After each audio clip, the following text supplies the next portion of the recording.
Então, boa noite a todos e a todas.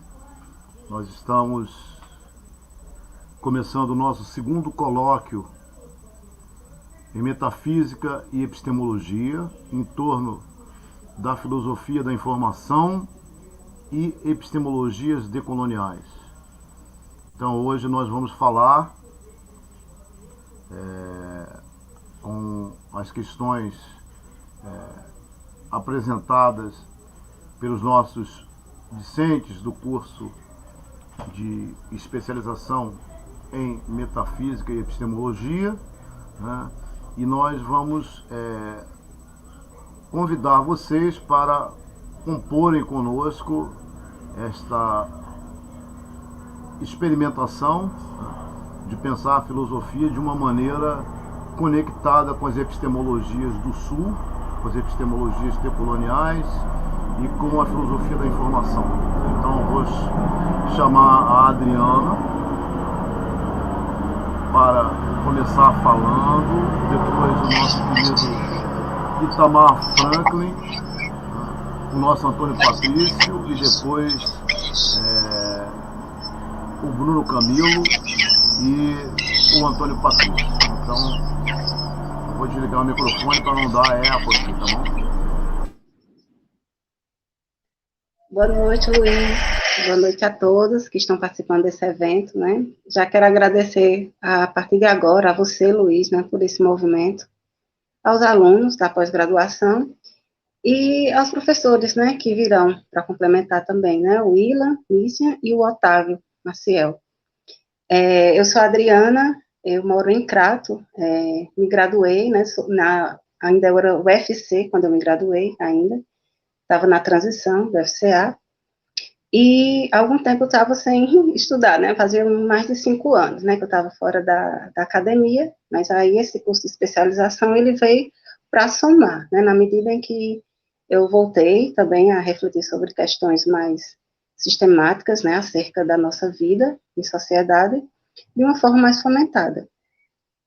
Então, esse curso, para mim, ele tem uma relevância importantíssima, né, reconheço o grau dos meus colegas, né, já tem colegas que já estão no doutorado, né, outros já estão no mestrado, e alguns estão na mesma caminhada que eu, né, ainda também no primeiro curso de pós-graduação.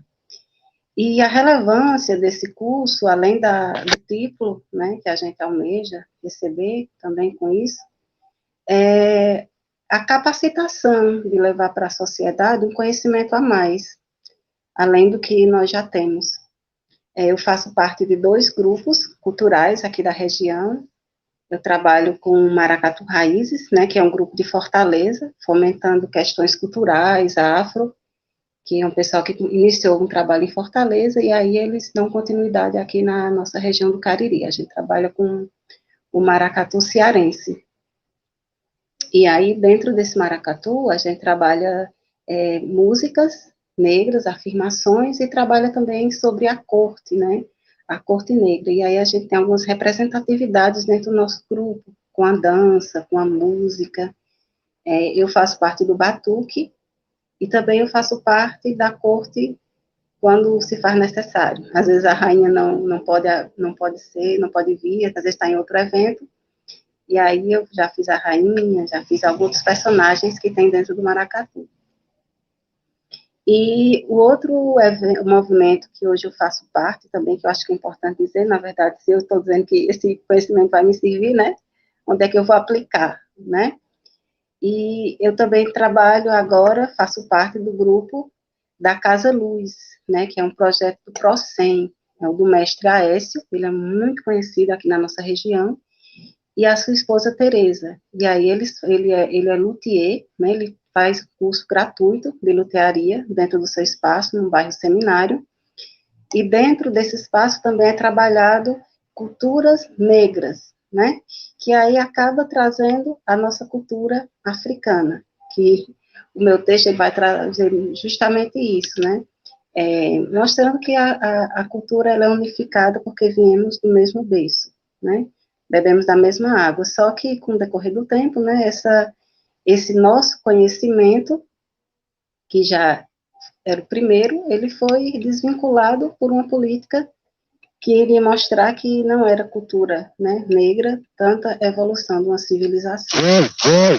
Então, esse trabalho que eu faço lá, que a gente está trabalhando lá nesse projeto no Procem, é o Samba de Crioulo, né, que é uma fomentação cultural negra, que ela chega ao Brasil, né, que a origem é semba, e aí no Brasil ele passa a ser samba, e ele é fomentado, essa cultura da dança, e não só da dança, né, mas dos rituais, através da linguagem. Então, é uma das pessoas negras, que quando elas vieram para o Brasil, elas conseguiam se juntar no Parque do Rio de Janeiro, e aí existiam lá fomentos, que eles deixaram de ser nas casas, né, e começaram a ser na rua. Teve uma explosão, né, de movimento cultural, que aí depois vai se estendendo para o resto do país também, né. Bahia também é um berço dessa civilização negra.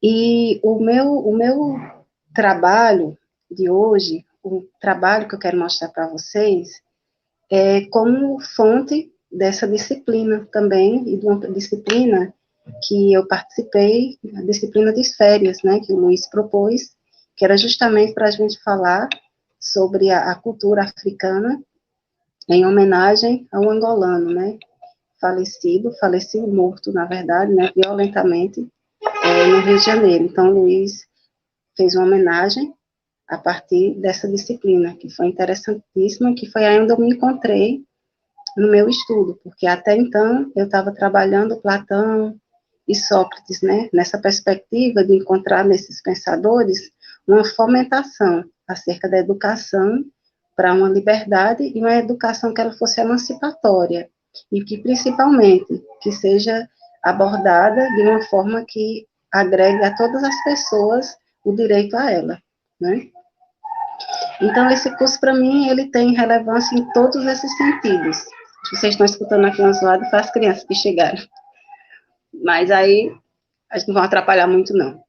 Então, esse curso, para mim, tem essa relevância, assim, significativa, nesse sentido, né? Por fazer parte da minha vida, da minha estrutura, enquanto mulher preta, enquanto mulher da região do Cariri, né?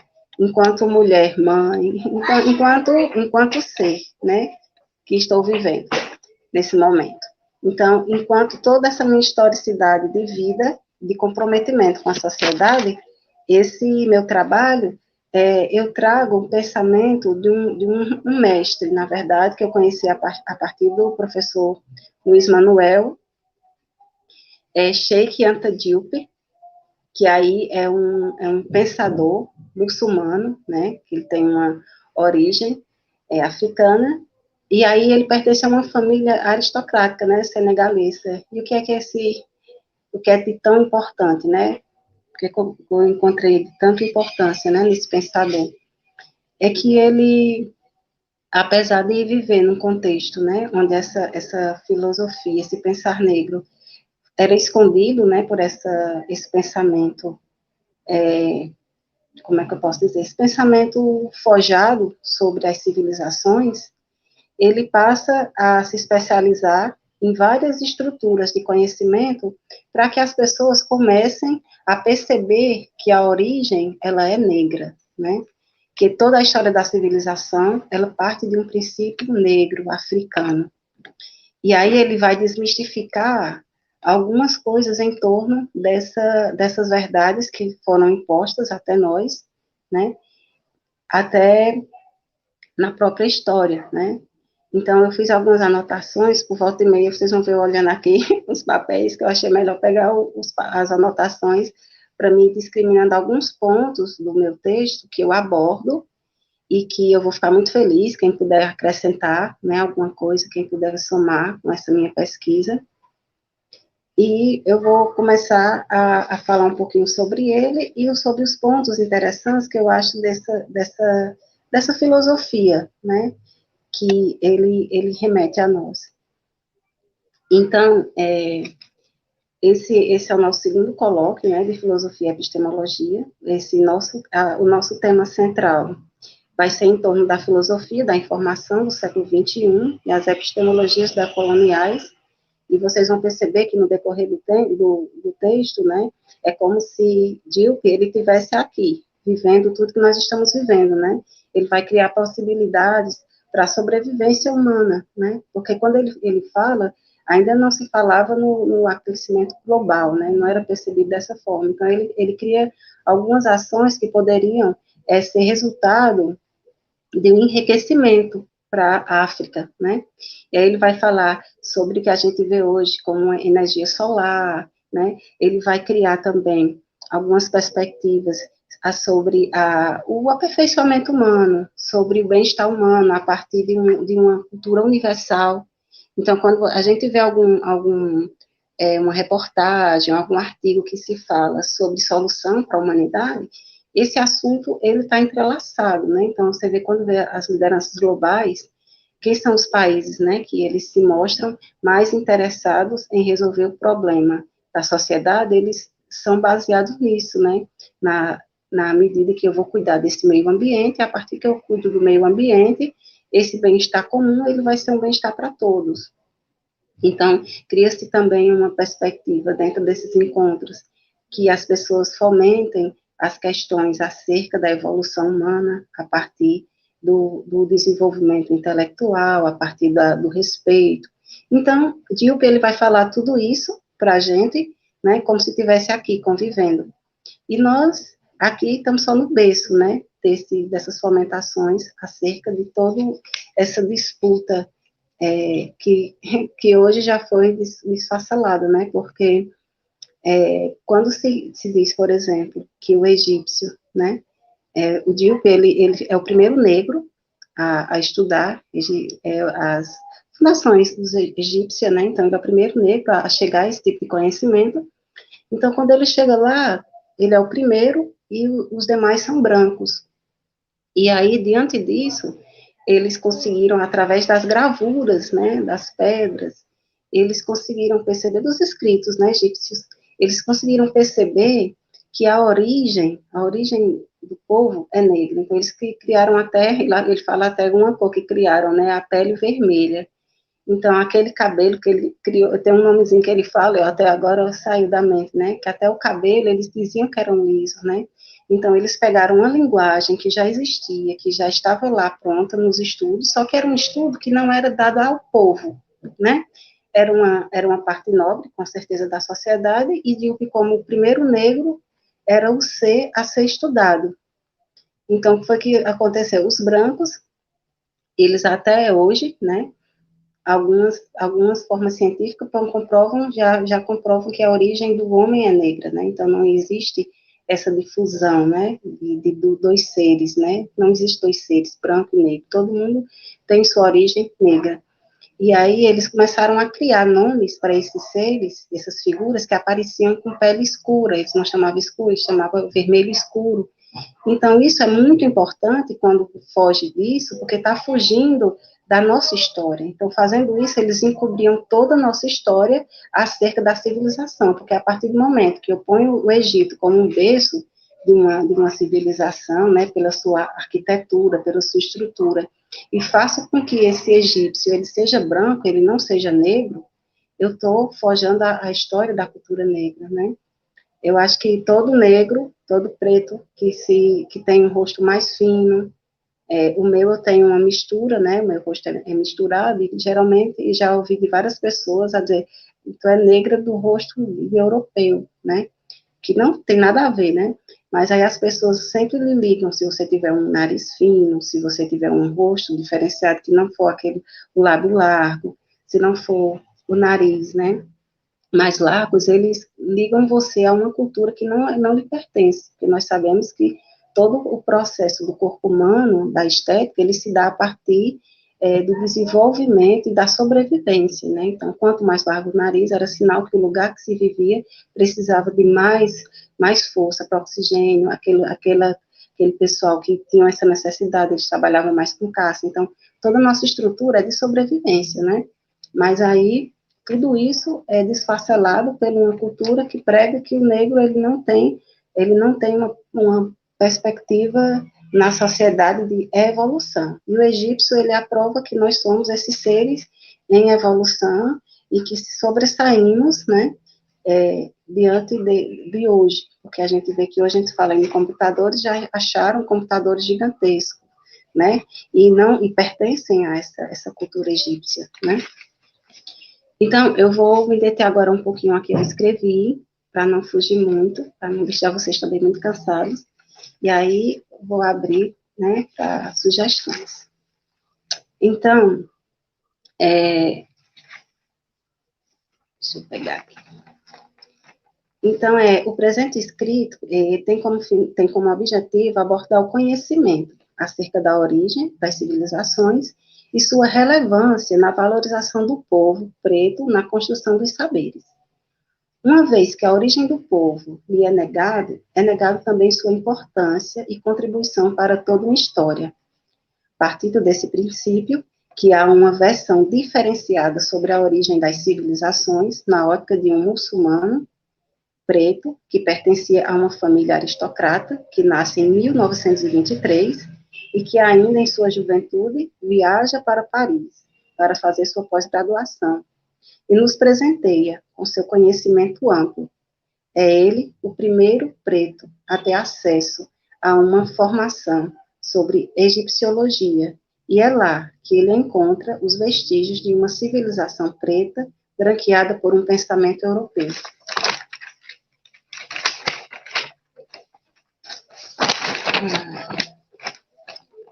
No seu currículo, encontramos formação em História, Química, Física, Filosofia, Sociologia, Antropologia e Egiptologia. Além dessa formação que ele tinha, né, para ser amparado, então a gente percebe que é uma pessoa que buscou um amparo além da sua ancestralidade, né, acredito que ele sentia esse impulso pelo ato dele se sentir, né, empoderado sobre isso, ele se qualifica dentro dos estudos, né, através de várias formações.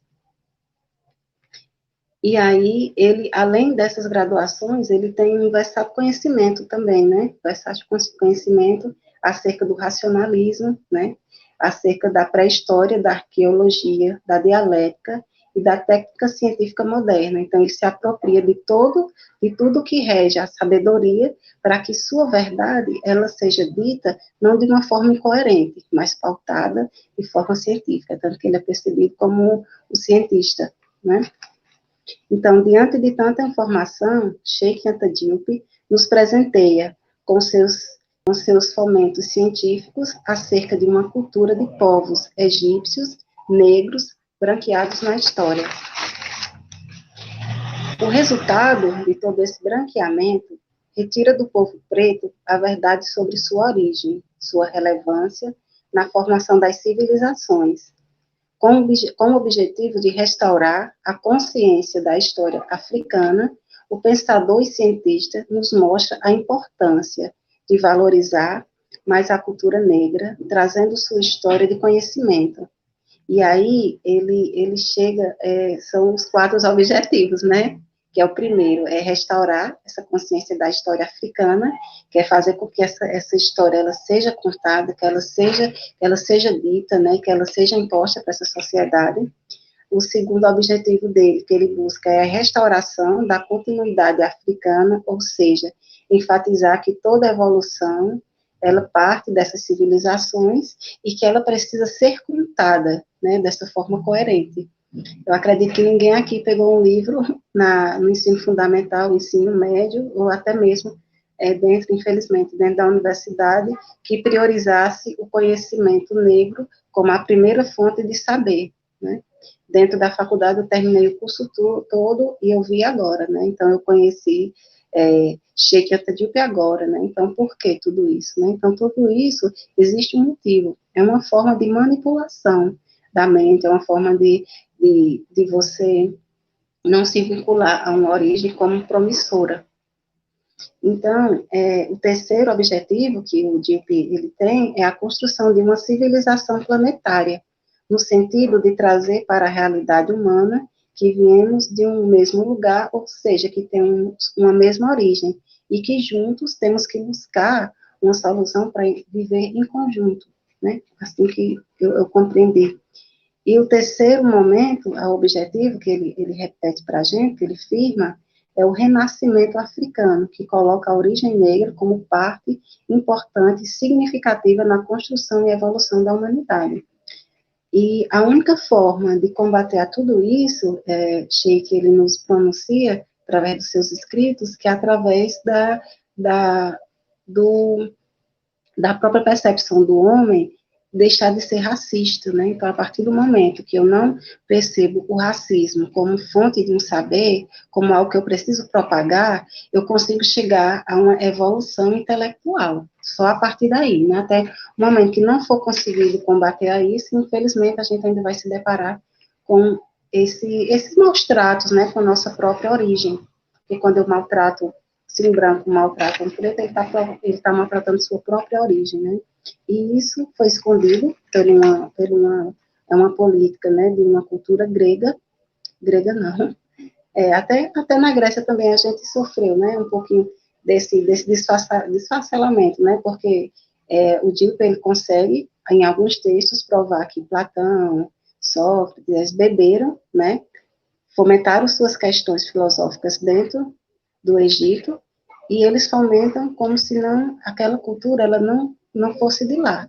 Então, nós não sabemos se realmente são os escritos que deixaram de dizer isso, ou se foi quem reescreveu que deixou de nos contar. Então, a gente ainda fica nesse... É tanto que Díopo, ele faz essa crítica justamente isso, né?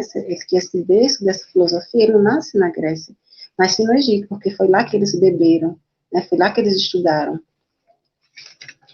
Então, uma vez que a origem do povo lhe é negado também sua importância e contribuição para toda uma história. Partindo desse princípio, que há uma versão diferenciada sobre as civilizações, na ótica de um muçulmano, a gente consegue perceber também que é preciso, além de você querer ter o conhecimento, é preciso também que você tenha acesso. No caso de Díopo, ele conseguiu ter acesso, ele estudou em Paris, ele, né, pertencia a uma família aristocrata, mas aí é onde eu percebo por que é uma dificuldade da gente, dentro da nossa comunidade, passar uma valorização da nossa cultura, porque é que até hoje você vê na rua piadas acerca sobre a nossa cor, e os próprios, às vezes, os próprios negros fazendo, né? Porque essa afirmação, ela vem sendo negada há muito tempo, e aí você acaba reproduzindo o racismo estrutural, você acaba pensando que não está produzindo racismo, porque ele já está estruturado, né, dentro de você. E a gente, a partir desses estudos, né, neocoloniais, o que é que a gente consegue obter? Informações acerca de quem nós somos, de quem nós viemos, de onde nós viemos e principalmente nossa capacidade intelectual, né? Que é um desafio hoje você ser, além de um negro, você conseguir um status social a partir de uma instituição, de um trabalho em instituição. Eu falo isso por mim e por outras pessoas que passam pelo mesmo problema, né? Que você não estuda, não só estuda, você trabalha, você tem que manter uma vida social, financeira, né? Porque sua origem, apesar dela ter vindo de uma nobreza, mas sua origem aqui, nesse século, né? Sua família, ela veio castigada. Então, isso é o resultado de tudo isso, é o resultado dos negros não estarem dentro das instituições, no trabalho, a gente encontra, né? Porque hoje a gente consegue ter um acesso, mas a gente também não espera muito, e nem eu não espero muito daquelas pessoas que não tiveram esse acesso, justamente porque eu sei da dificuldade. Estou aqui o celular para carregar, está descarregando mais, passa muito tempo com ele hoje. Então, dentro desse contexto, eu vou ver aqui teve outro ponto que eu achei bem interessante, a gente pontuar aqui. Foi uma frase, né, de Sheikh Anta Diop, que ele tem o seu livro, né, o livro que está mais centralizado essas questões, eu não sei pronunciar bem em inglês, mas eu vou tentar. The African Organ of Civilization. Né, que o que, é que significa isso? A origem africana da civilização. Então, nesse livro, onde ele vai fazer suas anotações acerca desse pensamento que eu acabei relatando aqui para vocês. E um trechinho bem importante que eu acho, assim, desse livro, né, que eu tive um acesso a alguns textos, essa citação que ele faz, né, ele coloca: o desenvolvimento intelectual é a maneira mais segura de impedir chantagem, intimidação e humilhação, né, porque ele também, ele foi no período que ele foi massacrado, então ele sofreu, ele queria essa mudança, então todo mundo que quer mudança sofreu, né, então o governo que, quando ele fazia parte também desse processo, dessa luta, não eram aceitas essas ideias, esses ideais, ele passou por algumas complicações, né, para afirmar suas ideias. Ele acreditava, né, no Estado federal, continental ou subcontinental, e foi perseguido e preso, né, porque ele percebia que essa resposta para o mundo, se a gente conseguisse ter uma política mais unificadora, era uma solução, né, de compreensão acerca de quem eu sou e acerca do mundo, e isso era, assim, o reflexo disso era o bem-estar, né, social. Então, ele coloca, né, alguns pontos que ele diz que foram todos vindo da África, né, beberam da África, né, então, o fogo, a descoberta da pedra, né, a agricultura, o ferro, né, esse manejo do ferro, a própria história da filosofia, a arte. Então, Dilpe, ele chega para nós para ressaltar a valorização desse processo, e ele também, até hoje, é fácil a gente lembrar disso e lembrar dele, porque para que ele provasse que existia, sim, nas múmias, melanina, foi ele que primeiro fez um teste, né, com carboneto, ele fez esse teste, e aí até hoje é utilizado, né, nas necrópsias também. Então, até hoje ainda usam o mesmo método, e mesmo assim, com essa comprovação científica, ainda querem nos negar esse direito de uma civilização de uma forma mais evolucionária, né, de uma forma mais... Eita! Está...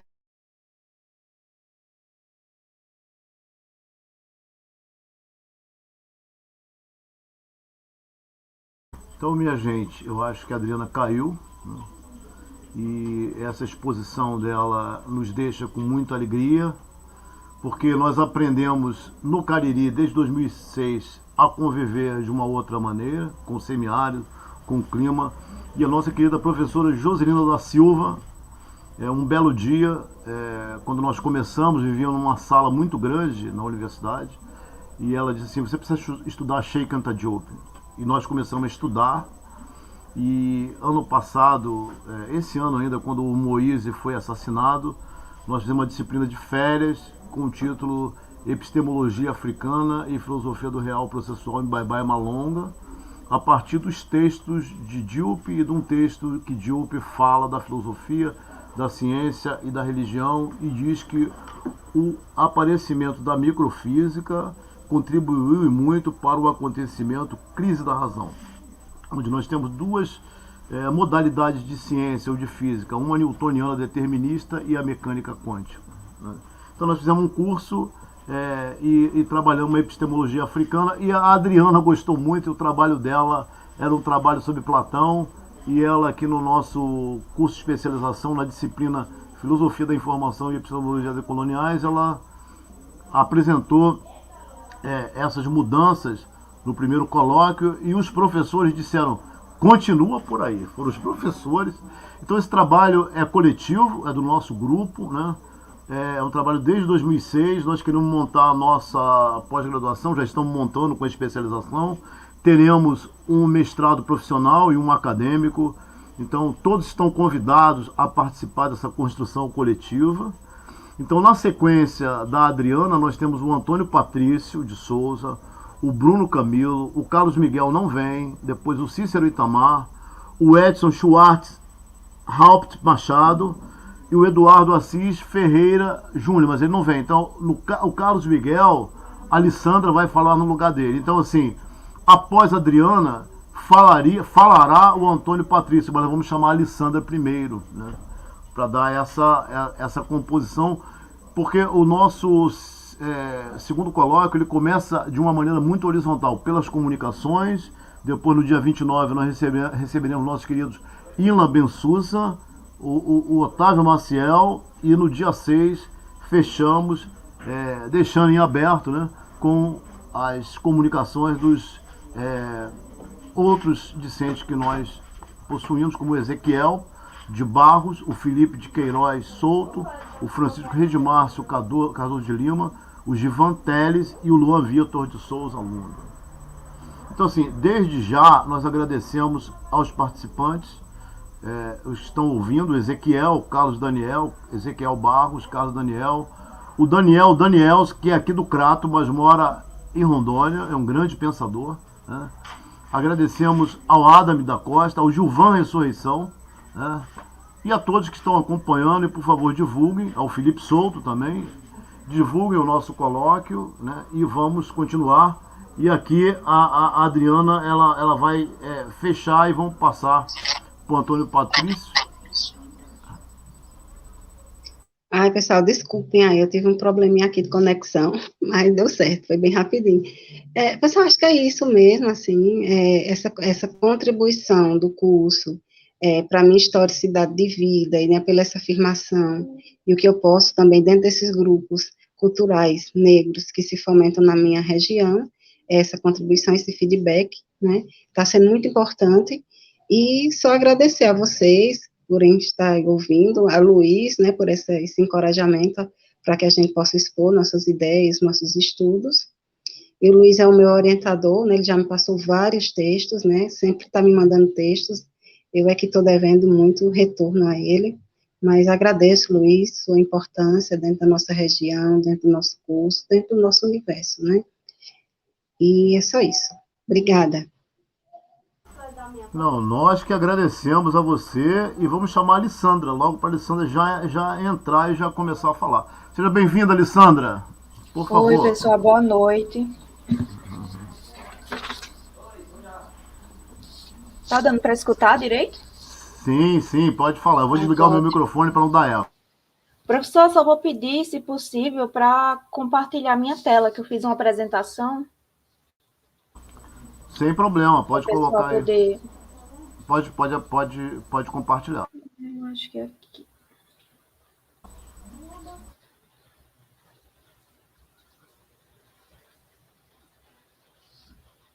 Pronto, vocês estão conseguindo, tá dando para ver?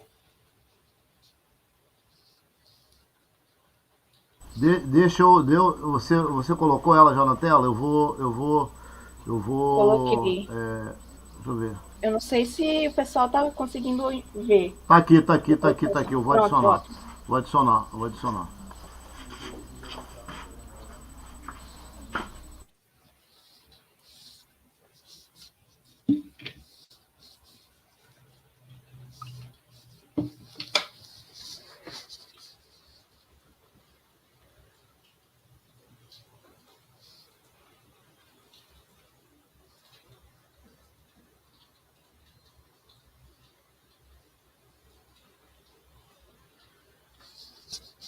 Já está dando para ver a apresentação?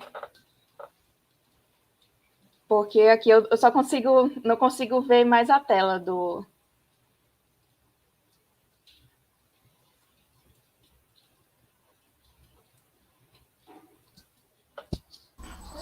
Pode falar, você está aparecendo aqui embaixo, ó, na tela. Pode falar, viu?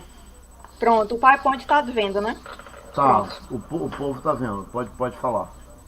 Bom, boa noite, né, pessoal? Eu sou aqui de João Pessoa, né, na Paraíba. Vou apresentar essa comunicação, né, que é do curso de especialização em Metafísica e Epistemologia da Universidade Federal do Cariri. E o título, né, vai ser, como vocês estão vendo, sobre a questão da técnica entre linguagem e informação. Bom, a proposta da minha comunicação é justamente fazer uma continuação do que eu trabalhei no primeiro colóquio, né, daqui de epistemologia, de metafísica e epistemologia, que foi em relação à fundamentação, né, da essência do matemático, a crítica que Heidegger vai fazer, essa essência do matemático que permeia a técnica moderna, que permeia toda a fundamentação da filosofia moderna até, né, o auge, né, da metafísica. E aqui seria o que eu pretendo, né, tratar aqui, é como se fosse uma continuação, né, dessa crítica que Heidegger vai fazer à matemática. Mas aqui eu vou tratar da linguagem, né? Principalmente eu vou vou me basear numa conferência de Heidegger, que é Língua de Tradição e Língua Técnica, que ele vai fazer uma crítica, né? Vai tratar da linguagem em sentido próprio, como linguagem de tradição, e vai falar da língua técnica, né? E no sentido da decadência da linguagem, que foi transformada, né, instrumentalizada em informação. E a partir dessa crítica de Heidegger, que vai possibilitar, né, vai fundamentar, digamos assim, o surgimento da filosofia da informação, que os principais filósofos, né, que eu vou tratar aqui, vai ser o Capurro e o Floridi. Deixa eu passar aqui. Bom, o texto, né, como eu já falei para vocês, que eu vou me basear, que é o texto que eu acho que Heidegger vai mais fazer essa distinção entre língua de tradução e língua técnica. Está aqui a obra. Então, a proposta da comunicação é fazer esse trajeto, né, a partir da conferência Língua de Tradução e Língua Técnica de Heidegger, e a partir dela, ver o que Heidegger põe como linguagem e como informação, e dessa forma traçar as congruências com o desenvolvimento de uma filosofia da informação, né, de Floridi, e principalmente que eu vou tratar aqui de Capurro, né, que ambos vão se basear na filosofia, né, na crítica que Heidegger vai fazer à técnica, a essa matematização do mundo, e principalmente não diria uma decadência, mas essa visão instrumentalizada de linguagem enquanto informação. E principalmente dessa forma, né, analisar o perigo que é representado para Heidegger desse caráter técnico-matemático da língua que domina a nossa contemporaneidade. Então, a proposta aqui, né, que o Capurro e o Floridi vai trazer é pensar, a partir dessa crítica que Heidegger vai trazer, pensar o ser, né, o ser no mundo do Dasein, né, na nossa existência do humano, pensar a partir desse domínio da técnica nesse auge do mundo digital, digamos assim, e pensar a partir desse caráter técnico-matemático da língua, né? Então, na segunda sessão, né, da conferência, Heidegger volta, que é sobre a técnica, né? Eu vou tentar fazer uma explanação, né? Acho que todo mundo já sabe mais ou menos qual é a crítica que Heidegger vai tecer à técnica moderna, né? A essência da técnica moderna. Então, vou tentar fazer um explanamento bem sucinto, assim. Então, na segunda conferência, Heidegger volta para a reflexão sobre a técnica, para pensar o que seria a determinação de uma língua técnica e de seu domínio dentro da técnica. É válido lembrar aqui que o que Heidegger trata de técnica não se trata de algo instrumental, né, em sentido antropológico instrumental. Então, ele vai ultrapassar esse sentido, né? E Heidegger vai pôr aqui a técnica, né, a tekné, em sentido mais originário grego, uma forma de poiesis, né, de produção, e de fazer com que algo, né, de desvelar, de tornar algo manifesto. Então, ele vai fazer, por exemplo, ele vai desvelar, né, o sentido da técnica enquanto gestel, né? E aí, ele vai trazer no sentido da tekné, enquanto poiesis, enquanto uma produção, mas não em sentido, já trazendo para o alemão, não como um Herstellung, né, que Herstellung seria no sentido de uma produção mecânica, né, industrial, digamos assim. Vorstellung, né, de representação, de Stellen, seria o verbo do alemão por, e o vor, né, diante, de por diante, seria a representação. Mas Gestellung, que muitos autores traduzem como interpelação provocadora, é a própria essência dessa técnica moderna, né, desse caráter exploratório sobre o real, sobre a natureza, né? Então, que é algo que está posto em sua disponibilidade. Então, essa essência, né, da técnica moderna, ela tem seu caráter matemático, né? Como eu já trouxe lá no primeiro colóquio, dessa essência matemática, enquanto uma antecipação calculadora sobre o real, e vai ser essa essência matemática, digamos assim, que vai determinar o próprio desenvolvimento da ciência moderna matemática, né? Da física matemática, lá com Newton, lá com Galileu, e desse desenvolvimento, né, da própria ciência moderna. Então, eu trouxe aqui uma citação do Heidegger, né, que vai deixar isso bem sucinto, assim. Como é que a natureza deve ser projetada antecipadamente? Então, essa projeção antecipada é o próprio elemento matemático, né? Vai em direção real, que busca ordenar, que busca calcular. enquanto domínio da objetividade, né, lá a fundamentação com Descartes, sujeito-objeto, né, e da resistência, né, do real, né, como extensão do sujeito, para que os processos naturais sejam calculáveis a priori, né, e aqui Heidegger vai remeter lá a tábua das categorias kantiana, lá no que é uma coisa, né. Então, essa determinação do matemático, né, é o que Heidegger vai pôr como uma própria mudança do caráter de natureza, né? Que a natureza aqui, ela passa a ser vista como algo que pode ser medido, que pode ser calculado, né? Por exemplo, a física, a matemática, a natureza passa a ser uma forma de relações de pontos, né, que possuem massa, e suas relações no espaço-tempo são calculadas, né? E o Heidegger, acho que ele cita tanto o Heisenberg, e ele cita o Max Planck aqui, que uma citação do Max Planck, que o real é o que pode ser medido. Então, o real, né, a própria natureza, ela se transforma aqui na própria concepção instrumental da ciência moderna, naquilo que pode ser plenamente medido, né? Então, essa diferença, essa mudança conceptual da natureza, que é o que pode ser medido, que pode ser calculado, e também a ciência moderna, né? Heidegger vai pôr a ciência moderna. A essência dessa ciência é a investigação sobre o real, sob a forma desse cálculo antecipatório, né? Sobre a natureza, e que há o primado do método. E a partir desse cálculo, né? Da finalização de toda a possibilidade de calcular a natureza, e que você tenha certeza. E aqui a outra mudança para Heidegger, que é a mudança na própria concepção de verdade, né? Que verdade aqui não é a aletheia, né? De sentido próprio, de desencobrimento, né? E Heidegger vai remeter lá aos gregos, nem em sentido medieval, né? Como adequação, mas verdade é certeza, depois do cálculo, né? Depois do primado do método científico e tal. Então, essa dominação desse projeto matemático, né? Um projeto matemático de domínio. Então, quando Heidegger vai tratar mais propriamente sobre linguagem, né, que ele vai diferenciar, né, entre essa linguagem própria, essa linguagem essencial, né, do humano, e essa linguagem técnica. Então, para Heidegger, linguagem não tem nada a ver com capacidade de fala, nem com funcionamento de órgãos, nem como expressão de uma alma, de passar para uma exterioridade, e nem como uma representação do real. Mas o que impera na concepção de linguagem instrumental, antropológica, nesse domínio técnico, é linguagem enquanto informação.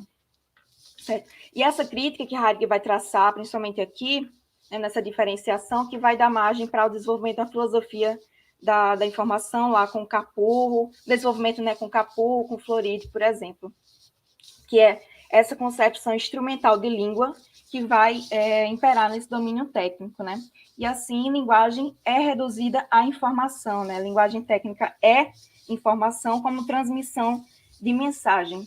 E daí, só para fazer um adendo aqui, né? A linguagem em sentido mais próprio, que Heidegger vai falar, a sua essência, né? Que Heidegger vai trabalhar com essa questão da essência, remete a um dizer.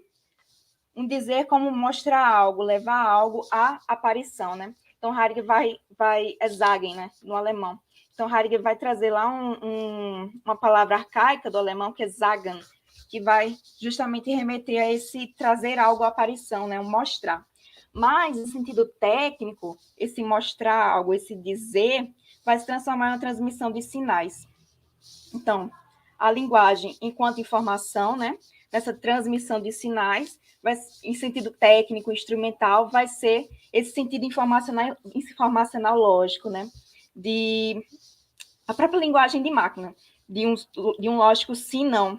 E a própria linguagem binária, por exemplo, das máquinas. Aí eu trouxe o exemplo, por exemplo, do A, que o A é 010001, e assim vai, né? Tem a numeração para o B, então tem essa instrumentalização e a redução da linguagem nesse sentido, né? De informação, de linguagem binária, linguagem de programação, de linguagem de computador, mas informação não só nesse sentido, né? Mas no sentido que Heidegger vai pôr lá, inserir tempo também, nos elementos de decadência, como falatório, como o bombardeamento de informação, né? Que a gente tem que a gente experiencia aqui nas redes sociais, né, na comunicação de massa, né, que a gente tem. Então, essa linguagem binária, essa linguagem informacional, e eu trago outra citação do Heidegger, né, que é justamente sobre essa transmissão de sinais na linguagem nesse sentido, em que as máquinas são coagidas à produção de tais séries, estas, graças ao fluxo de corrente e aos impulsos elétricos, seguem este modelo abstrato de produção de sinais e fornecem as mensagens correspondentes. Então, linguagem tornou-se informação. E para Capur, né, já fazendo essa transição, né, a partir de Heidegger para Capur, tudo é informação. E o que vai elencar bastante essa necessidade de um desenvolvimento da filosofia da informação para Capurro, essa necessidade de perguntar pelo mundo do ser, o mundo digital, né? É fazer uma ontologia fundamental, digamos assim, da informação, do digital, perguntar o ser desse digital. E fazer uma interpretação da informação, né? Fazer uma hermenêutica da informação. Deixa eu ver aqui. Então, é a partir daí, dessa crítica de Heidegger, que o Capur vai começar a fazer, né? Vai buscar não buscar necessidade, mas elencar essa necessidade de fazer uma filosofia da informação, né? A partir dessa decadência, né? Do sentido de linguagem para a linguagem instrumental e informacional. E ele vai elencar, né, que essa visão matemática do real, essa visão ontológica contemporânea é a própria visão digital, né? Ele vai trazer lá mais o conceito de ser e tempo, a questão de ser no mundo, né? Nós já somos no mundo, e nosso ser no mundo contemporâneo do agora, né? Diferente do de Heidegger, né? Por exemplo, da contemporaneidade em que Heidegger teve sua existência pautada, mas a nossa existência é uma visão digital. Já somos no mundo, né? Estamos aqui no digital, né? Ao acordarmos, vamos ver lá as notícias no celular, por exemplo. Então, tudo passa por essa perspectiva digital e tudo é informação para Capurro. Então, os números, o Capurro vai continuar, né, com essa crítica no sentido de uma delimitação que Heidegger vai trazer em relação ao número, ao matemático numérico, desde os gregos lá, que ele vai falar da transição de logos para aritmos, aí vai passar pela filosofia moderna, né, com a importância da matemática com Descartes, com Leibniz, por exemplo, e o desenvolvimento de uma matemática computacional, por exemplo, né? Então, os números são informatizados como um elemento e grandeza da computação, nessa linguagem computacional, essa importância dos algoritmos, até na nossa própria vida, né? Então, o que não é digitalizável não existe. E essa própria ditadura dos algoritmos, né, na nossa própria existência, digamos assim. E ele vai falar dos meios de comunicação em massa e, novamente, dessa necessidade, né, de se entender esse sistema informacional, essa sociedade informacional que nós temos esse ser no mundo pautado, né, nossa existência pautada aí. Então, os dados, a informação são algo também objetivo, também codificado e também pode ser exatamente aqui, né, tido como grandeza de computação. Então, essa filosofia da informação, ela nasce a partir das próprias novas tecnologias, né, que precisam de análise, essa necessidade de ontologia da informação, da hermenêutica da informação, e daquela crítica, né, que Heidegger vai tratar a linguagem técnica, a linguagem enquanto linguagem de sinais, de informação, códigos, programação, de ordenamento. E essa parte aqui vai ser bem sucinta, né, que o Capurro vai tratar de duas teorias que tanto levaram ao desenvolvimento de uma informática, por exemplo, da linguagem de computação, mas para o próprio pensamento de uma reflexão sobre a informação, sobre o digital, né, sobre a era digital, que é a teoria matemática da comunicação, que vai vai propor uma teoria fisicalista da informação, por exemplo, que há uma grandeza de bits, e a cibernética, que o próprio Heidegger vai citar o Wiener também, né, da cibernética como um auge dessa própria técnica moderna, dessa essência da matemática, da técnica moderna, dessa metafísica. Então, há aqui, para Capurro também, continua esse esquecimento da linguagem própria, que é a linguagem de tradição, por esse sentido instrumental da informação, né? E tudo é visto enquanto informação, e nesse sentido instrumental com o número, né? E a cibernética como auge desse domínio técnico. o texto principal que eu utilizei do Capurro é um artigo que está lá, ele tem um site, tá? É bem interessante, apesar que a maioria está em alemão, né? Ele mora na Alemanha, dá aula na Alemanha, mas tem alguns artigos em inglês e em espanhol também, e o que eu usei foi esse Interpretando o Humano Digital. É bem de fácil acesso.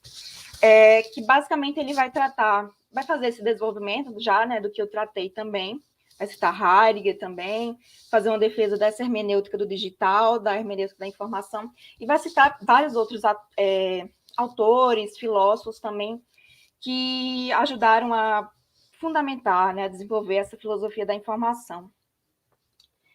E ele vai... Muitos dos autores, né, trabalham com esse ser no mundo, da nossa existência no digital, enquanto corpos polimorfos, plásticos, que é justamente esse impacto da internet, esse impacto da tecnologia, do digital, da informação, dessa bomba de informação que a gente tem no nosso ser no mundo contemporâneo, né? Que a tecnologia faz parte da nossa existência corporal e que há, de certa forma, uma hibridização nossa, de nosso corpo, de nosso ser no mundo aí, né? No mundo da ocupação, por exemplo, como eu falei, o próprio uso do celular já é tido como uma extensão do próprio corpo. Então, vai nesse sentido, né, do uso da internet, do uso do computador para trabalho. E o Capurro nos pergunta, né, é o principal elemento aí para o desenvolvimento dessa filosofia da informação, de quem somos nós na era digital. Já o Floridi, ele vai também continuar com essa interpretação, né, dessa crítica heideggeriana, mas que, assim como o Heidegger falou lá na questão da técnica, esse domínio técnico não é um demônio, tá? Não é nada, não é um inferno, não é nada negativo, mas é uma condição, tá? O digital, né, esse bombardeamento de informações, tudo é informação, também faz parte da nossa existência, né? E, novamente, ele vai pôr que há necessidade do desenvolvimento da filosofia da informação por essa virada informacional, de novas tecnologias, da desmaterialização do mundo para o virtual, no sentido de que toda a informação de que temos numa biblioteca, por exemplo, pode caber no pendrive. Então, é esse sentido de virtualização que ele está tendo, né? Que ele vai falar.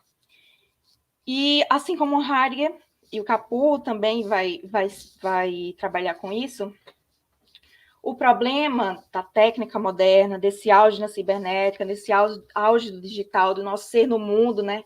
Já aqui nesse digital, do virtual, o problema é o esquecimento do sentido do ser, do próprio esquecimento do próprio sentido do homem, né? O esquecimento do esquecimento, e aí que habita o perigo, né, da técnica moderna e que habita o perigo também do digital, né? Se a gente for trabalhar nesse sentido da filosofia da informação também, nesse sentido mais instrumental mesmo do mundo, né?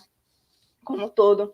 E não nesse texto, mas tem um texto muito interessante, que na verdade é uma carta-resposta do Heidegger, acho que nos anos 50, 60, para um professor japonês da Universidade de Tóquio, né? É o professor Kojima, que vai perguntar o que seria essa desumanização, né? Que é a Menschenlosigkeit, que justamente representa o maior perigo para o homem, né? Do esquecimento do próprio esquecimento, né? Do que ele é. E aqui, eu dei um spoiler ali, na parte da linguagem, né? Na primeira parte desse texto, língua de tradição e língua técnica, é o esquecimento da essência própria da linguagem, daquilo que é inexprimível, né? Da poesia, né? E aqui eu vou citar Heidegger. É um desmoronamento do mundo, do qual o homem nota, contristado, os sobressaltos, porque é continuamente coberto pelas últimas informações. E o grito de alarme, lançado frequentemente até há pouco, a saber que o percurso da técnica deve ser dominado, o seu ímpeto sempre mais forte para novas possibilidades de desenvolvimento, submetido ao controle. Aqui ele está falando do progresso, e toda essa noção instrumental, né, do útil, do utilitarismo, do que deve ser feito, né, para esse progresso da técnica, digamos assim.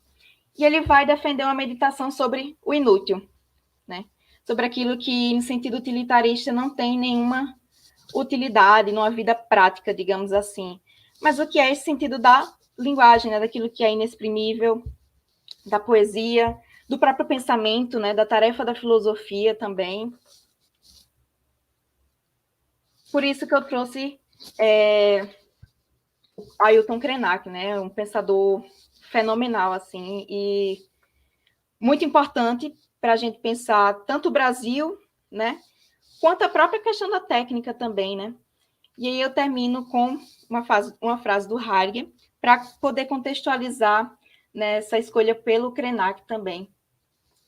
Apesar de muitos comentadores do Heidegger não tirar o Heidegger de toda uma possível discussão com uma ecologia, né, com essa preocupação ambiental, digamos assim, mas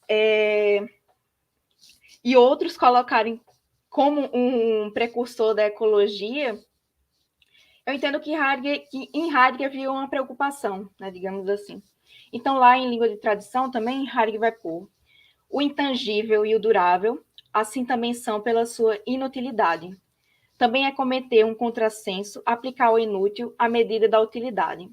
O inútil tem a sua grandeza própria e o seu poder determinante na sua maneira de ser. Com ele, nada se pode fazer. E aí eu termino com uma frase não, né? Quase um texto todo do Krenak. Eu sei que é um pouco chato, né? Ficar lendo, mas eu acho que o Krenak vai internalizar e vai conseguir trazer isso muito bem.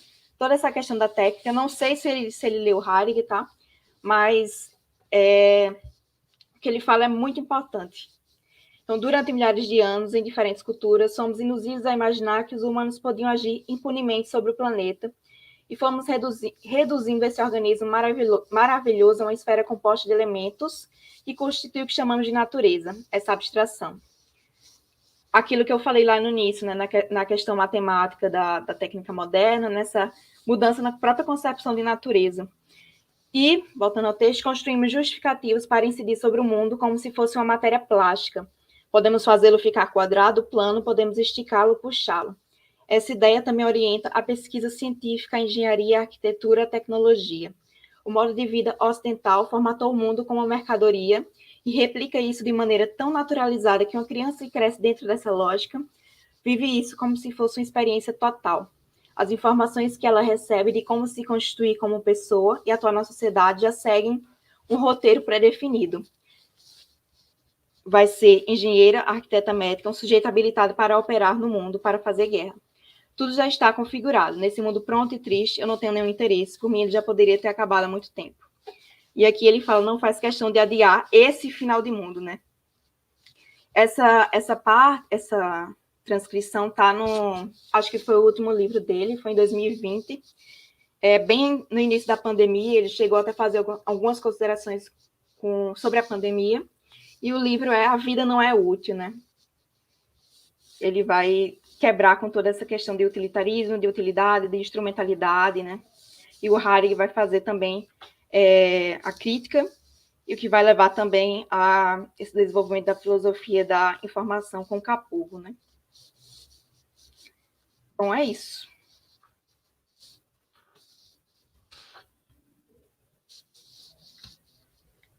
Perguntas?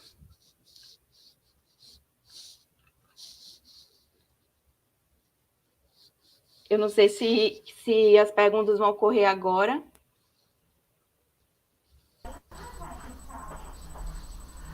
Lissandra, muito agradecido por suas... Posso tirar a tela, Lissandra? Já pode tirar? Pronto. Pode. Então, assim, nós combinamos dos participantes. Parabéns, Lissandra. Tá o Felipe Souto, todo mundo agradecendo, maravilha. É o nosso primeiro colóquio, né, em conjunto. Nós estamos adiando o fim do mundo, do pensamento, da beleza do pensamento. E aqui nós temos duas apresentações. Uma da Adriana, que é daqui do Crato, né, Adriana Santos, e outra de Lissandra Caroline Araújo. Que nome bonito. Ela está falando de João Pessoa, gente. Então, olha quanto aprendizado nessas duas apresentações, né? Nós estamos vendo que o Cariri, ele faz parte de um sítio paleontológico, arqueológico. E aqui você tem índice de fósseis que estão aqui e que também estão no Gabão, porque houve uma repartição do continente de Gondwana, né? Então, tudo nós podemos pensar de acordo com esse acontecimento. Ereignis, diria o Heidegger, né? Então, qual é o sentido, o Heidegger fala, da destinação do homem? Qual é a nossa destinação? Então, a Alessandra colocou essas questões e mostrou como a filosofia da informação em Capurro e em Flóride aparecem, né? Nesse meio digital, nessa reontologização do mundo. Então, assim, nós só temos a agradecer e nós combinamos que após as apresentações, os participantes e os colegas da turma com o link entram e fazem as colocações em vida própria, com voz própria. Fica muito mais interessante, que é o meio de sair dessa instrumentalização, né, dessa reificação, e você poder colocar para o expositor, para a expositora, com sua voz as suas questões, né? Então, agradecido, querido. Fique esperando, então, aí as suas formulações. Obrigado. Obrigado demais. Então, por favor, agora o nosso querido Antônio Patrício. Antônio Patrício. Boa noite, pessoal. Dá para ouvir? Tá ouvindo? Tá ouvindo, sim. Pode vir. Pode falar. Eu vou deixar você na tela. Vou deixar você na tela. Vou desligar meu microfone.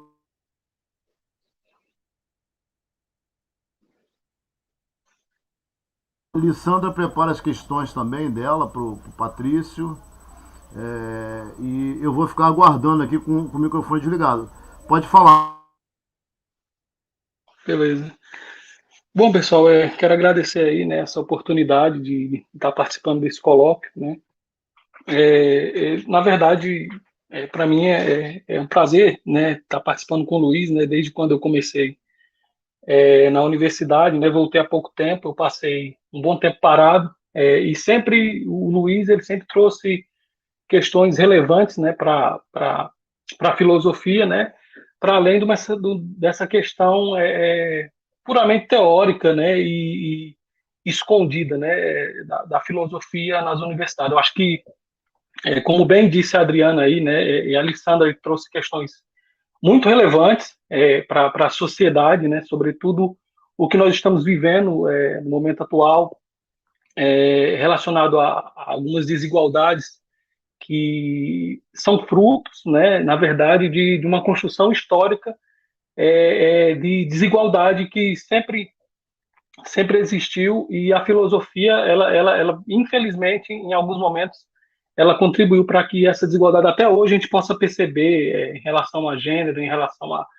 a raças, né, e a gente pode perceber isso muito bem na universidade. A universidade hoje, ela precisa, né, ter uma voz mais ativa nas questões sociais, né, a gente ainda vê, diante de muitas ameaças que nós temos vivido aí, diante a ameaça à democracia, a ameaça a questões que envolvem saúde, né, o advento mesmo da tecnologia, ela tem trazido alguns benefícios aqui para a sociedade, mas de alguma forma também tem trazido trazido exclusão social, né? Então a filosofia, né? Eu sempre entrei na filosofia pensando que a gente tem que trazer algo novo. E o Luiz Manuel traz essa possibilidade para uma filosofia que pratica, de fato, que exerce, né? Por assim dizer, as questões mais importantes para a sociedade. No Cariri não é diferente, né? No Nordeste, sobretudo, a gente está tratando aqui de críticas, né, a questões decoloniais, né, a crítica mesmo, até a filosofia moderna, em relação de como se deu essa questão do conhecimento e da questão da racionalidade, né, em detrimento a outras culturas, por exemplo. Então, assim, eu trago hoje um texto, né, relacionado a uma crítica mesmo à filosofia moderna, né, e sobretudo também falando dessa questão decolonial, né?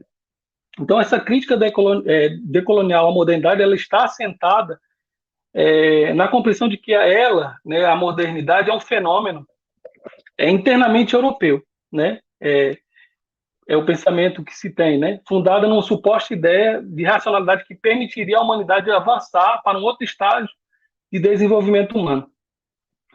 Entretanto, não há uma negação da racionalidade moderna como um todo, afastando-se, assim, dos estudos pós-modernos. Essa citação é de Dussel, né? O objetivo não é rejeitar a razão em si, né? Bem como não é defender a razão pela razão mesmo, mas sim transcendê-la e ir além da limitada racionalidade europeia, né? Que segue uma lógica desenvolvimentista e de progresso. Para além da defesa ou da crítica total à racionalidade, é necessário, em um primeiro momento, evidenciar que há uma relação umbilical entre a modernidade e a racionalidade moderna, expressa, né, na formação de uma filosofia, moderna, né? E, concomitantemente, a constituição da modernidade é o desenvolvimento do capitalismo, que ocorreu, né, o nascimento da filosofia moderna com sua pretensão de universalidade, né?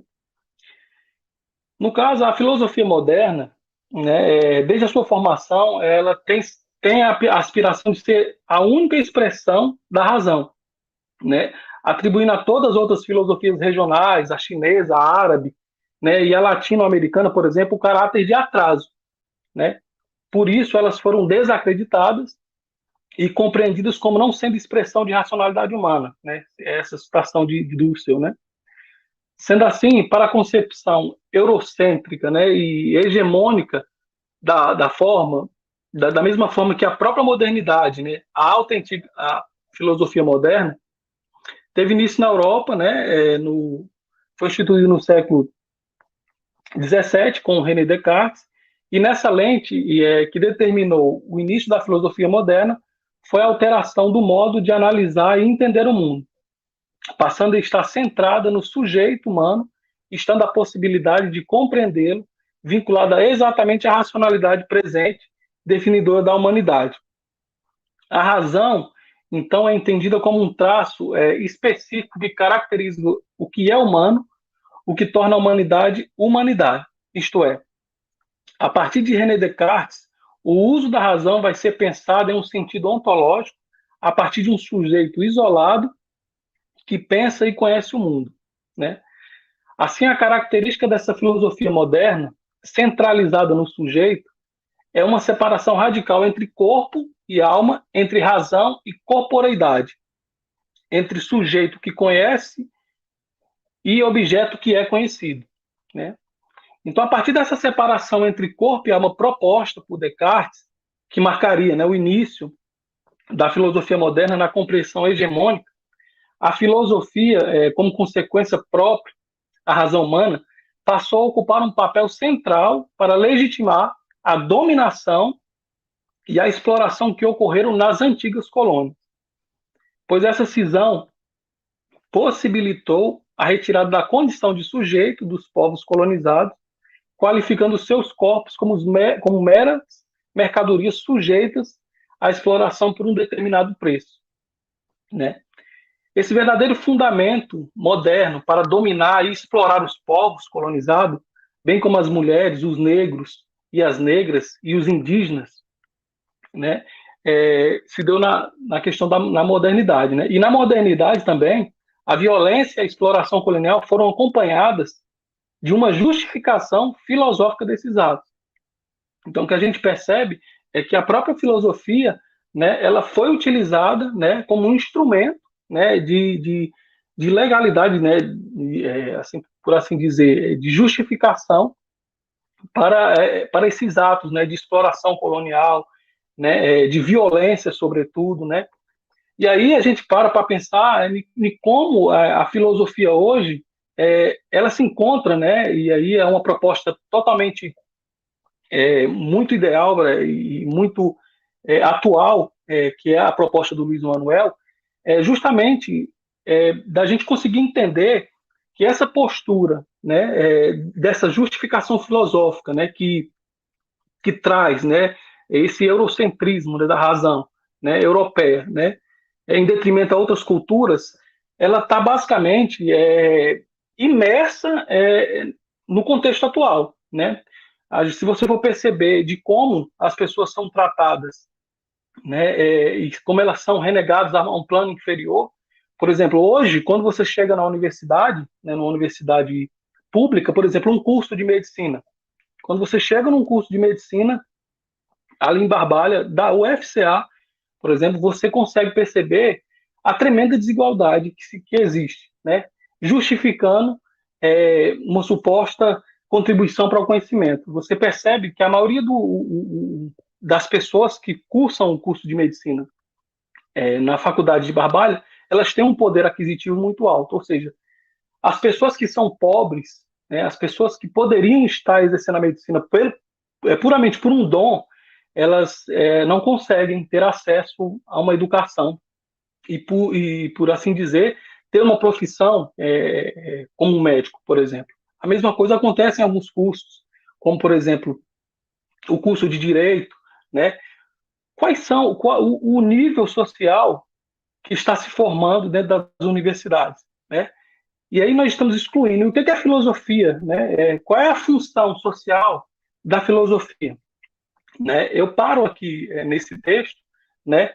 E nesse colóquio, assim, eu não costumo muito me apresentar e trazer questões muito subliminares, enfim. Mas qual é o cerne da minha questão e da minha questão pessoal com a filosofia? E eu vejo isso muito, muito forte no professor Manuel. Qual o papel da filosofia na sociedade atual? Né? Será que a filosofia ela não está reproduzindo exatamente isso que nós estamos percebendo, dessa crítica decolonial, dessa razão moderna que exclui totalmente, né, as outras culturas, os outros povos? Será que isso ainda não existe dentro da universidade? E o curso de filosofia muitas vezes se coloca inerte perante essas situações e fica abstraindo questões sem praticá-las de fato, né? E aí é uma proposta que eu trago aqui nesse colóquio, para que a filosofia comece realmente a se mostrar, né, como um conhecimento que realmente contribui para a humanidade de forma prática, sobretudo no Brasil, e as questões que nós estamos vivendo agora. Né? Pessoas morreram na pandemia, milhares de pessoas foram mortas em virtude de guerras políticas.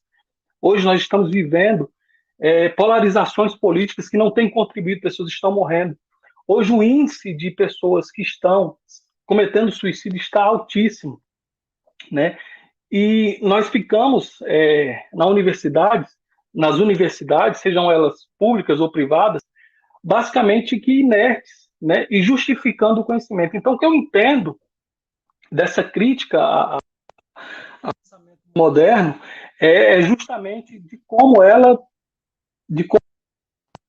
conseguiu trazer uma fumaça dentro da universidade que impedisse, de fato, as pessoas perceberem aquilo que é fundamental. Como a Alessandra disse muito bem na apresentação dela, né, como esse processo de tecnologia tem trazido para nós, agrega de um lado, mas por outro lado, ela consegue trazer uma fumaça de exclusão em que nós não percebemos, por exemplo, o homem do campo, nós não percebemos as pessoas que moram na zona rural. Como é que nós temos enxergado? Nós vemos que o Luiz trabalha muito bem essa questão do povo da zona rural. Então, a minha apresentação ela não tem um caráter muito técnico, muito abstrato, de um pensamento específico, mas é mais uma contribuição para que a filosofia realmente não reproduza justamente aquilo que ela critica, né?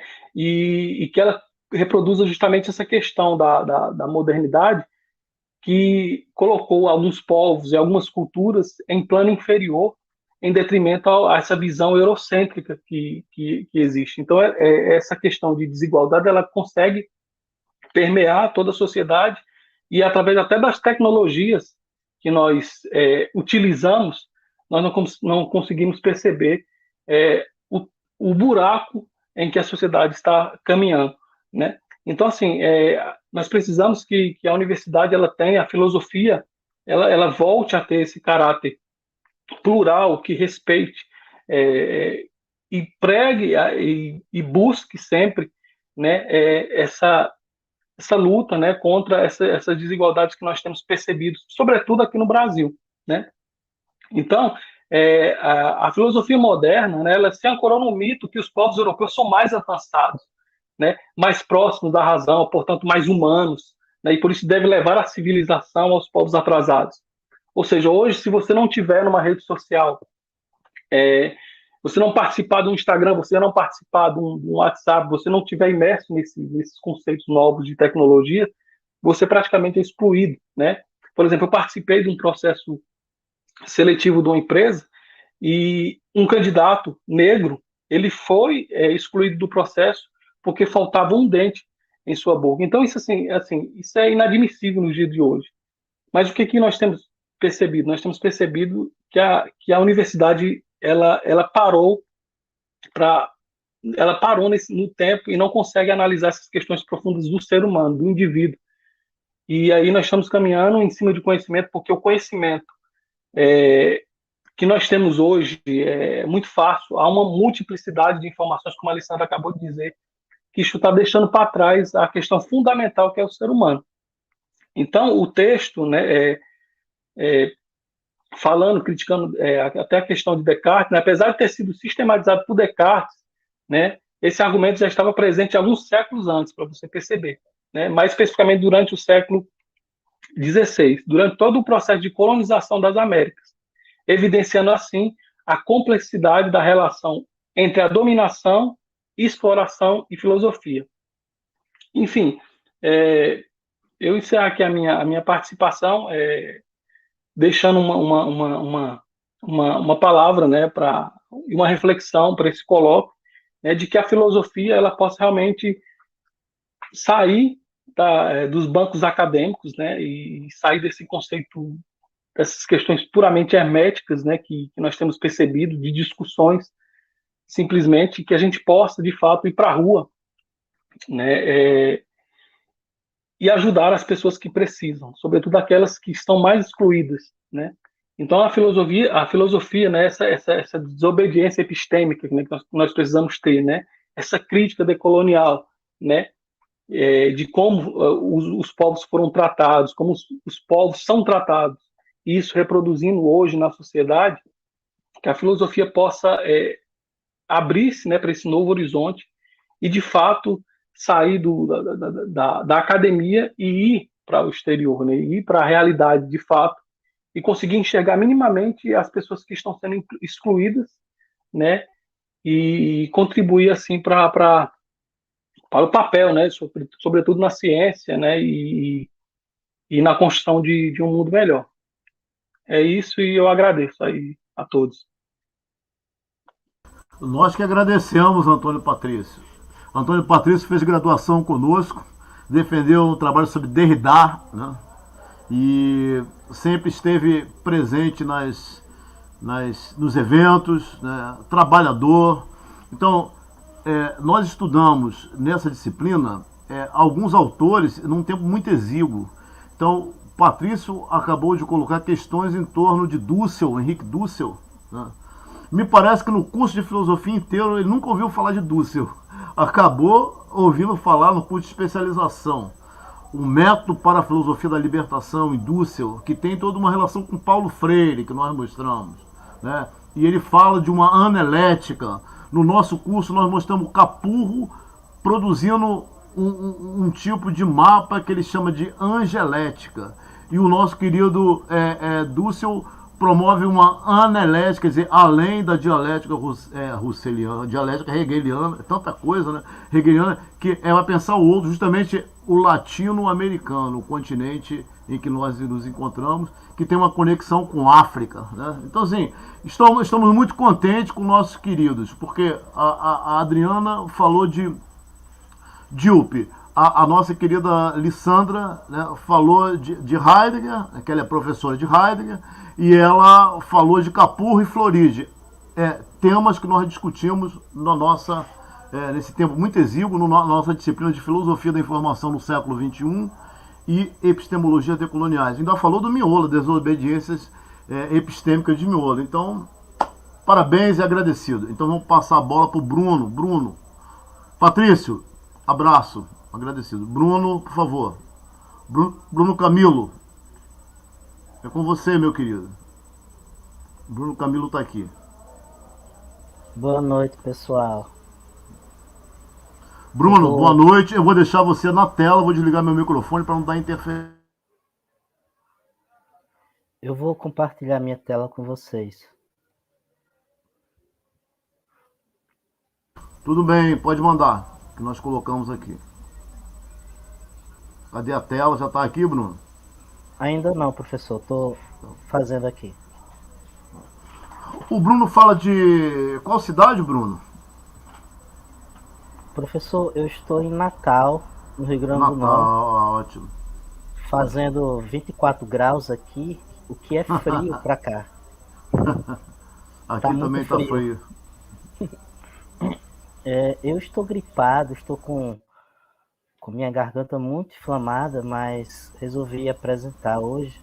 Bruno, você perguntou sobre o tempo. Você fale o tempo que você achar necessário, viu? Ok, eu preparei uma apresentação de 15 a 20 minutos. Não vou me estender muito. Eu preparei aqui esse slide, né?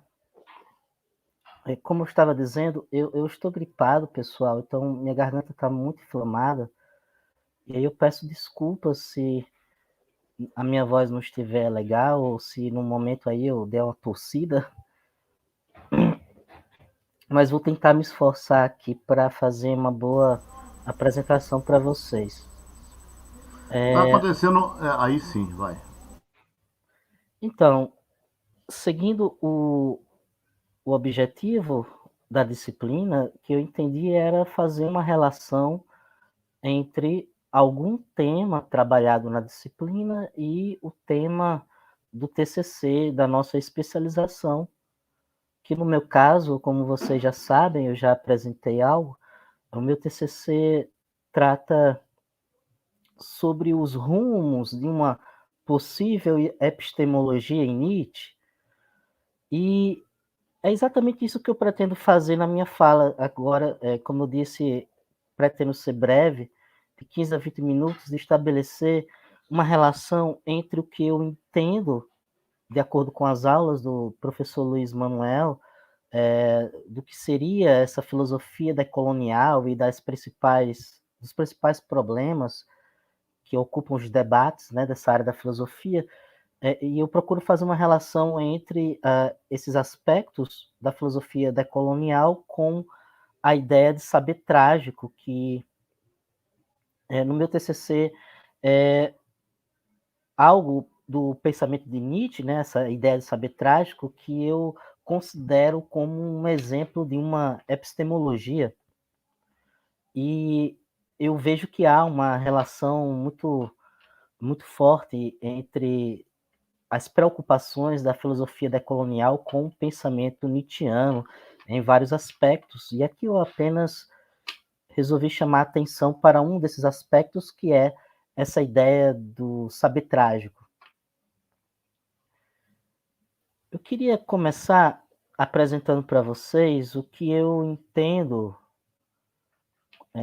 com filosofia decolonial, o que seria isso. Então, eu entendo, na verdade, eu vou ser bem sincero, antes das aulas do professor Luiz Manuel, eu não tinha tido nenhum tipo de contato com esse tema da filosofia, nem com os autores, né? Esse tema, eu sempre estive muito preocupado em investigar os problemas da filosofia da ciência, mas não sob uma ótica de uma filosofia decolonial, se bem que indiretamente acho que sim, acabou que eu contemplei alguns dos aspectos, mas o que eu estava querendo dizer é que as aulas do professor Luiz Manuel foram fundamentais para que eu pudesse, de uma vez por todas, ir atrás, né, de saber o que é essa filosofia decolonial, quais são os principais expoentes, os principais problemas dessa área. E foi muito bom, porque eu comecei a ter contato com textos, né, que o professor ia apresentando na disciplina, e eu tive uma perspectiva, diria uma interpretação do que seria a filosofia decolonial, né, ou ao menos o que eu entendo por isso. E eu tentei sintetizar esse meu entendimento nessa frase aqui, fazendo uma citação de dois textos que, no decorrer da disciplina, eu tive contato, né? No caso, eu entendo que a filosofia decolonial ela é uma espécie de episteme, na medida em que é um processo de construção de um conhecimento criterioso, que busca evitar o falso, que admite a crítica de si mesmo, né, como uma definição de episteme. Qualquer ciência, né, investigaria as causas de algo, e essa investigação ela deve se dar de uma maneira criteriosa, racional, ou ao menos que procure evitar o falso, e que, além disso, admita a crítica de si mesmo. Então, eu entendo que é uma parte da filosofia, que é uma episteme também nesse sentido, assim como todas as áreas do saber, e que dentro da filosofia, portanto, nós temos essa área específica, esse tema específico da filosofia, que seria a filosofia decolonial. Então, eu considero como uma episteme, nesse sentido, uma ciência, que particularmente investiga as causas e as implicações do epistemicídio e do semiocídio cultural, né? E aí eu utilizo aqui dois termos de autores diferentes, e que foram autores que eu tive que consultar no decorrer da disciplina, né, acompanhando as indicações do professor Luiz Manuel. Então, tem um texto do Santos, que é exatamente esse daqui. Na verdade, é um capítulo, né, um capítulo que está dentro dessa obra organizada por Santos e Menezes, chama-se Epistemologias do Sul. O professor Luiz Manuel disponibilizou essa obra para nós.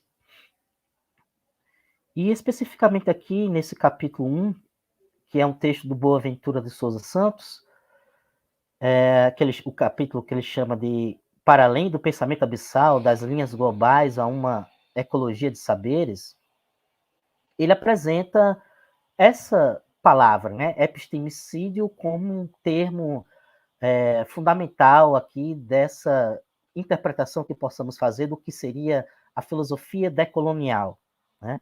Aqui eu até cito, né, na página 52, logo aqui na página 52, ele menciona o termo, quando ele diz aqui assim, né, nessa parte aqui, ecologia de saberes, incomensurabilidade e tradução. E aí ele fala aqui, né, logo aqui, após o início do parágrafo, como consequência, um epistemicídio maciço tem vindo a decorrer nos últimos 5 séculos, e uma riqueza imensa de experiências cognitivas tem vindo a ser desperdiçada. O que é esse epistemicídio, né? Que é um dos elementos que eu acho importante para entender o que é a filosofia decolonial. É uma espécie de imposição de uma outra cultura, da forma como essa outra cultura entende a construção do conhecimento, não qualquer tipo de conhecimento, mas o conhecimento criterioso, que busca evitar o falso, que admite a crítica de si mesmo, e que impõe uma perspectiva padronizada, né, para outras culturas, de maneira que haja uma espécie de anulação da outra perspectiva epistemológica, pertencente a uma cultura distinta. E aí, então, esse choque de cultura há como resultado final exatamente a negação, né, de uma perspectiva epistemológica. No caso, uma cultura dominante acaba, então, anulando a perspectiva epistemológica de uma outra cultura, no sentido de impor padrões, né, padrões que advêm da cultura dominante. E eu achei bem interessante essa ideia que o autor apresenta, epistemicídio, e toda vez que eu penso na expressão filosofia decolonial, me vem a ideia disso, né, de uma espécie de episteme, que tem uma força como de uma cultura e que acaba impondo-se a outras culturas de maneira a anular perspectivas epistêmicas diferentes daquelas que devidamente seriam adotadas como padrão, né, na cultura dominante. Essa é uma ideia que encontramos em Santos, mas tem uma outra ideia também que eu acho importante considerarmos para entendermos que seria essa filosofia decolonial, que é essa ideia de semiocídio, ou semiocídio cultural, que é uma ideia que eu descobri lendo Sodré, que é um outro autor aqui do campo, né, da filosofia decolonial, e que escreve essa obra aqui, A Verdade Seduzida, por um conceito de cultura no Brasil, enfim. E logo aqui na introdução da obra, é uma obra interessante, se eu não me engano, aqui na página 7, né? Então, logo aqui na introdução, o autor fala o seguinte, assim, ele diz, provém de Nietzsche o comentário irônico de que as classes dirigentes adoram inventar palavras nas quais terminam acreditando. Né? Se refere aí à crítica de Nietzsche à noção de verdade e à forma como as pessoas acabam considerando conceitos não como produto humano, mas como elementos constituintes de uma realidade, né? Como se houvesse uma ontologia daquilo que é inventado pelo ser humano, enfim. E aí ele continua dizendo aqui, o Sodré, né? Na realidade, por trás de cada uma dessas invenções, entre aspas, há uma ideia ou ideias que servem a funcionamentos estratégicos no interior das relações sociais. E é difícil encontrar uma palavra ideia moderna que não conte com sua história alguns milhares de mortos ou que não deixe transparecer em seus produtos os traços de destruição de outras organizações étnicas ou simbólicas. O genocídio se faz alternar por semiocídio. Né? O que é esse semiocídio? Que eu acho que é uma ideia também interessante, fundamental para mim, né, para que a gente possa interpretar o que é a filosofia decolonial. Esse semiocídio é a anulação não especificamente de uma perspectiva epistemológica, de uma cultura específica, mas a anulação de todos os símbolos ou elementos culturais, né, que possam caracterizar, de uma maneira geral, aquela cultura que está sendo anulada.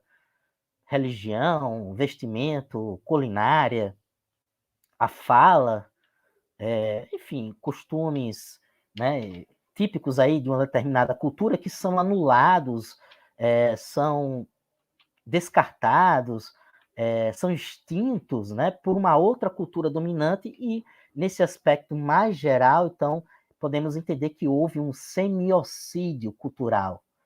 Quer dizer, quando uma cultura, ao se expandir e ao determinar novas fronteiras, né, a ultrapassar, acaba dizimando, com essa expansão, elementos de uma cultura outra, né, de uma cultura menos potente, talvez, uma cultura que acaba sendo anulada por uma cultura dominante. Então, se por um lado nós temos o epistemicídio como um elemento que vai anular especificamente uma perspectiva sobre a construção do conhecimento, né, como uma cultura entende que o conhecimento deva ser construído, né? Por outro lado, temos um aspecto mais geral, que ainda tem a ver com essa anulação que umas culturas fazem em relação às outras, que é o semiocídio, que é mais geral porque não se refere especificamente ao modo como a cultura entende a construção do conhecimento, mas a todos os símbolos e elementos que constituem aí o comportamento, os costumes de uma determinada cultura, né? E aí, esse semiocídio seria uma ideia do Sodré. Bem, e aí eu trouxe como exemplo para ilustrar, eu não sei se a minha interpretação está correta, né? Mas o que eu quero aqui é exatamente mostrar para vocês a maneira como eu tenho interpretado a área, né? Essa episteme, a filosofia decolonial, de acordo com as aulas do professor e com as leituras. E, é claro, pode ser que haja aqui algum tipo de má interpretação de minha parte, né? E aí eu espero, claro, que os debates depois possam me ajudar a compreender ainda mais, né? Mas eu coloquei como exemplo, para ficar didático, né? Aqui uma imagem da sociedade maia. Bem, a sociedade maia tinha uma forma, né, de entender o processo de construção do conhecimento, que obviamente não é um processo ocidental, ou melhor dizendo, não é uma forma de entender a construção do conhecimento de acordo com os padrões ocidentais. Significa dizer que, se formos adotar os padrões do pensamento científico filosófico ocidental para entender o fenômeno de construção do conhecimento entre os maias, alguns poderiam dizer exatamente isso, que aquele tipo de conhecimento produzido pelos maias é um conhecimento que realmente tem alguma adequação com os fatos, ou é um conhecimento que até explica certos fenômenos, realiza predições, mas não é um conhecimento que possa ser considerado científico, na medida em que é um conhecimento pertencente a uma cultura além dessa cultura ocidental, né? Os maias, essa tribo de ameríndios, né, de povos nativos da América que foram dizimados, né, com a exploração da Europa e, enfim, né, essa história toda das colônias de exploração, né? E os maias, eles elaboraram um conhecimento científico, aí é que está. Será que poderíamos chamar, né, de conhecimento científico esse conhecimento que os maias elaboraram? Único e exclusivamente porque é um conhecimento que está fora, ou foi originalmente surge, né, fora do contexto de uma cultura ocidental? Quer dizer, os maias, eles elaboraram um conhecimento sobre os astros, por exemplo, uma astronomia que até certo ponto era bastante satisfatória para explicar movimento dos astros, para prever movimento dos astros, né?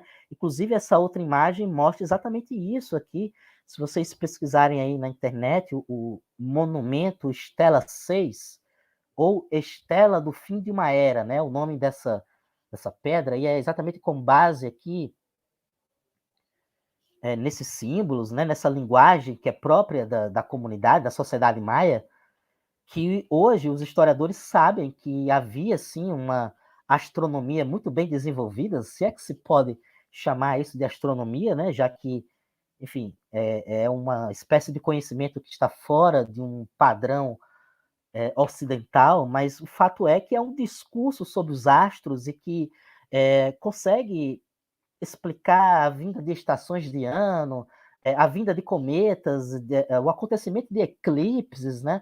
Era possível fazer essas predições, inclusive a profecia, né, que ficou tão famosa em 2012, de que, segundo o calendário maia, após 2012, né, o mundo iria acabar. Isso exatamente porque os maias conseguiram calcular aí o movimento das galáxias, né, das constelações, enfim, e eles acreditavam que uma nova era iria iniciar nesse sentido. Bem, isso é só uma amostra, né? E aí eu trouxe esses exemplos para elucidar exatamente o que eu entendo, né, do que seria a filosofia decolonial. O que é que a filosofia decolonial então vai fazer? Ela vai investigar as causas, né, dessa imposição de uma outra cultura em relação aos costumes, né, que porventura estejam presentes numa cultura que será dominada, né, as causas e as implicações dessa imposição, né? E aí isso pode virar um epistemicídio ou pode virar um semiocídio, né? E aí a filosofia decolonial vai apresentar esse tipo de problema e vai pensar sobre isso, né? As implicações negativas ou positivas, enfim. E aí eu trago essa questão também aqui na minha fala, né? Quer dizer, só porque o que os maias produziram, a forma, né, o método que eles utilizaram não era aquele método comumente aceito por um padrão ocidental, será que apenas por isso que é um tipo de conhecimento que não pode ser considerado científico? Quer dizer, sei lá, fazer uso de ayahuasca, fazer uso de rituais religiosos para saber o que é a natureza, será que apenas por esse aspecto, esse tipo de empreendimento em relação a uma construção de um conhecimento sobre a natureza, ele pode não ser considerado científico porque não segue os padrões de uma cultura dominante? Essa é uma questão que eu acho bem interessante pensar, né, até que medida aquilo que os maias produziram em termos de conhecimento, ou aquilo que algumas tribos indígenas no Brasil, né, na América do Sul, produziram em relação ao conhecimento também, né? Enfim, será que só porque originalmente esse tipo de perspectiva sobre o conhecimento não era pertencente a uma perspectiva ocidental, será que apenas por isso não podemos caracterizar essas formas de construção do conhecimento como ciência? Né?